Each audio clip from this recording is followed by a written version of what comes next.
സകൃതകൃതാവായ നാട്ടുകാരെ ശ്രദ്ധിക്കുക, കലാപരിപാടികൾ തുടങ്ങാൻ ആരംഭിക്കാൻ. നാടകക്കാരെ കഥയിൽ ഇതുപോലെ എന്തെങ്കിലും ഒരു കുരിഷ്ട വർക്ക് ചെയ്യും, പിന്നീട് അത് പ്രയോജനപ്പെടാറുണ്ട്. ദിവസവും വൈകുന്നേരം അദ്ദേഹം നടന്ന് വടിയൊക്കെ ഊന്നിയാണെങ്കിലും ദർശനത്തിന് വരുവാൻ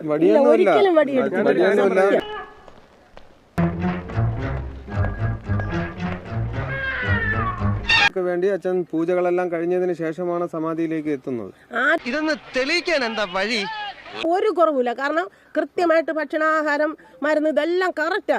ആരോഗ്യം നല്ല, കിടരോഗിയുടെ ഒരു ശരീര പുഷ്ടിയും ഒരു കുറവില്ല. ഒരു കുഴപ്പമില്ല, സന്തോഷമുള്ളൂ മക്കളെ, സന്തോഷമായി. അച്ഛൻ നടന്നു വന്നു അതിനകത്തിരുന്നു എന്നാണ് എല്ലായിടത്തും പറയുന്നത്.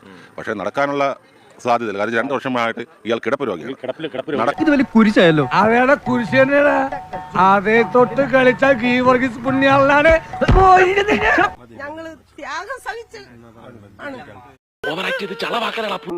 ശിവന് കൈലാസമതാ ഈ സത്യസന്ധത ദിവസം കുളിക്കുന്ന ആളാണ്, ദിവസം കുളിക്കുന്ന ആളാണ്. എന്തൊരു സ്നേഹാണ് എനിക്ക് തോന്നിയിട്ടുണ്ട് ഇതുവരെ ഇതുപോലെ തലതോർത്തര. ഭഗവാന്റെ മുമ്പ് ഞങ്ങൾക്ക് ഒരു കള്ളം പറയേണ്ട ആവശ്യമില്ല. കാരണം ഈ നിൽക്കുന്ന നിങ്ങൾക്കും എനിക്കും എല്ലാം തരുന്ന ഉയിര് തരുന്ന ഭഗവാനാണ്. ഈ മഹാദേവന്റെ നടയിൽ ഞങ്ങൾക്ക് സത്യമേ പറയാൻ പറ്റുള്ളൂ. ഹിന്ദു ആണെന്ന് കാണിക്കാൻ നെഞ്ചു വളർന്ന് ഭഗവാനെ കാണിക്കാൻ പറ്റും.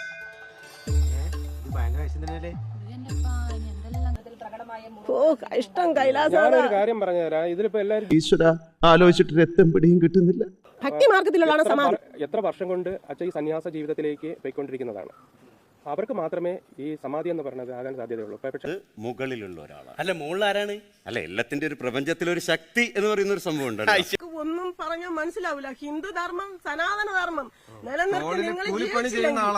പവിത്രമായ നമ്മുടെ ആചാരങ്ങളും അനുഷ്ഠാനങ്ങളും ഇന്ന് വെറും ചോദ്യചിഹ്നമായി മാറിക്കൊണ്ടിരിക്കുകയാണ്. നമ്മൾ മാത്രം ഇപ്പോൾ ഉറങ്ങുകയാണ്.